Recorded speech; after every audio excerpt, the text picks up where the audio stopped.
I will quickly want to call on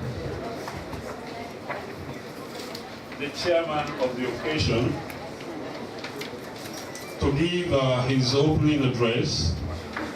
The person of Senator Abdullahi Aliyu Sabi, Chairman Senate Committee on Media and Publicity, Baradin Pogo. Please, Chairman, sir.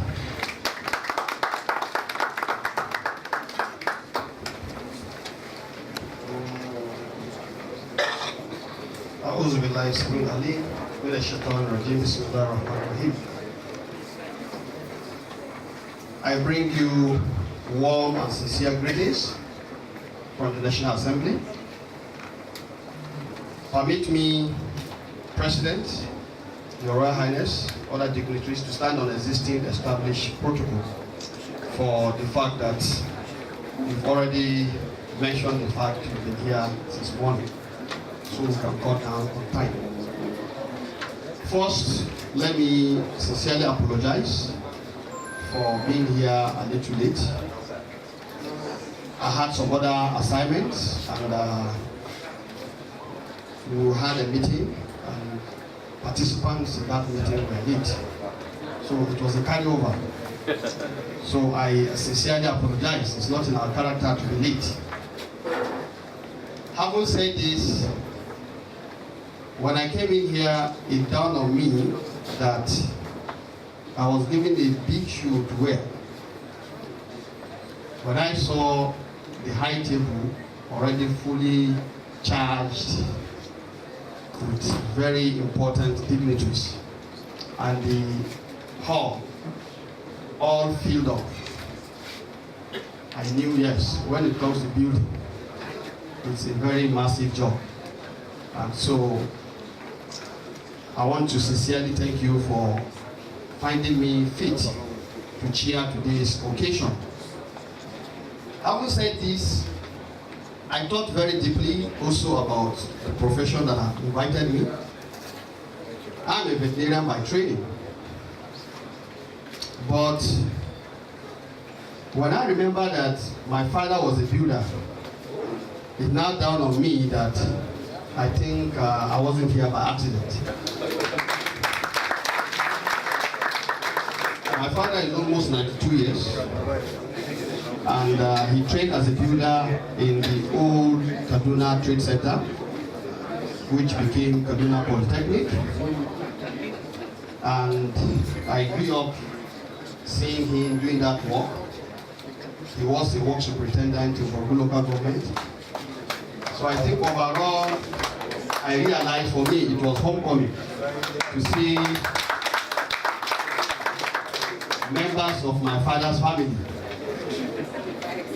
And I know for sure, perhaps because of the time in which he was trained, he's one man who believes in quality of work.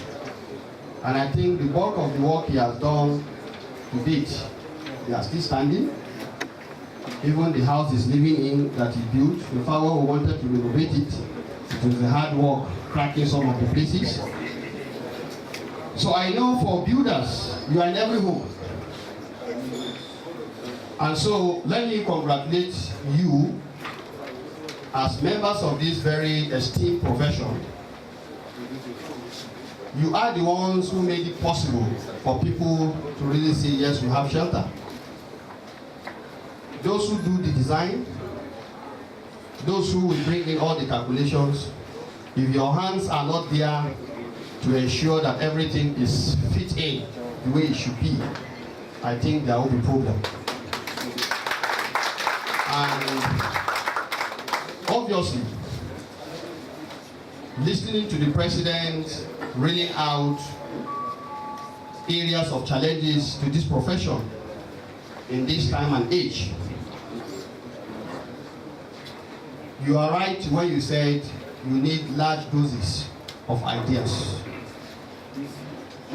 And when you say large doses of ideas, these doses surely will not kill as large doses may kill in the medical practice. So I think you need a whole lot of ideas.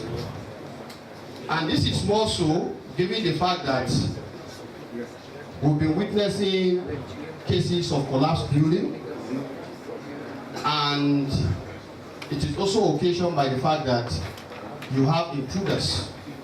Yesterday I was in the program by the Nigerian Union of Journalists, and they were talking about intruders. They were talking about quacks. And I know in the building profession, you also have intruders and quacks.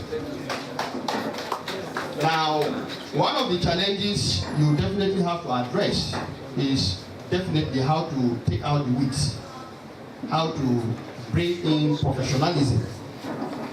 And I think yesterday, I lent my voice to the idea of professionalism. And I said, what makes professionals is simply because there is standard. When standards are set, quality control is put in place to make sure those standards are adhered to. But overall, the profession must find a way of disciplining its own members. And in disciplining your members, you must ensure that the right ethical practice is adhered to. It is when you do this that as professionals, you will definitely be living up to your responsibility.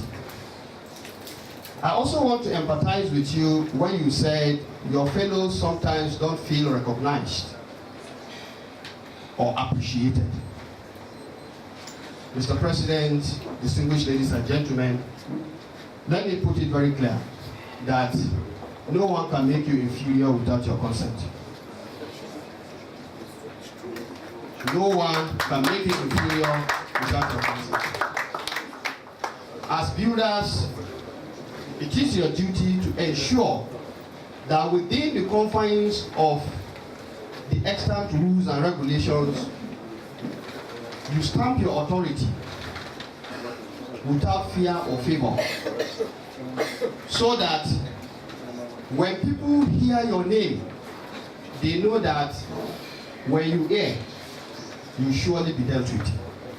And I think in the cases where we have collapsed building, it will also behove on you, for example, to fish out your members that participated there, find their culpability, and transparently declare to the Nigerian citizens or to the Nigerian nation that so-so and so-so people were found culpable, and you are disciplining them so that members are aware. It is only when that is done that people, when you say builder, people will take you very, very seriously. But when you decide to sweep under the carpet situations where people have lost their life and your members are culpable, President, members, surely people may not appreciate you. So do not allow for the little favor you may want to grant one or two individuals, the integrity, honor that this very esteemed profession is known for will compromise.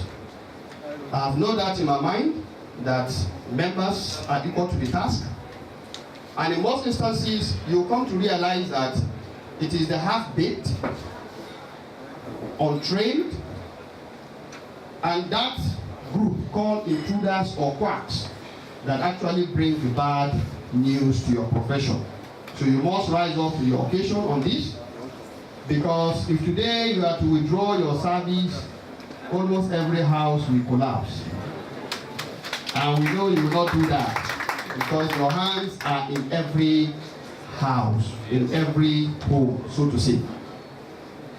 So let me congratulate you, and I have no doubt in my mind that at this critical stage in the history of Nigeria, we need your profession far more than we do because of the huge deficit in habitat. Therefore, the challenges are out there. You need to step out and sing your song. You must go out and blow your trumpet. No one will blow it for you. And I think you've thrown challenges to your members, And as you advance or move towards, you said, the golden jubilee, it will be to the glory of God and in the service of humanity, that you should do that in that your builder's house. So I think it's a challenge. Until you do that as members, take the challenge up. No one will do it for you. So don't expect anybody anywhere to do it except yourselves.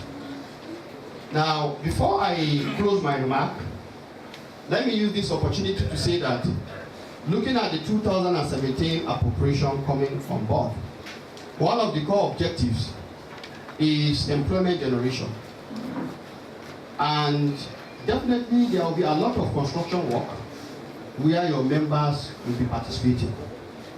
So I think you must also, as professionals, use this opportunity, if you have not been doing that before, to come up with strategies where you, as a professional body, monitor all those projects where you know your members are supposed to participate, so that you also track and begin to report progress to the Nigerian people as professionals. Because the more you are able to show to Nigerians that your role is critical and important, the more you begin to be valued. This is one of the ideas I thought I should drop to you, if it has not been done before. Maybe after this, if we have more doses of ideas, we will definitely bring to you. Finally, like I said, I want to thank all of you most sincerely for finding me worthy of being the chairman of this very, very important August occasion, as the planning committee chairman said, even though it's in February. I thank you most sincerely, and I hope you enjoy the rest of the day. Thank you.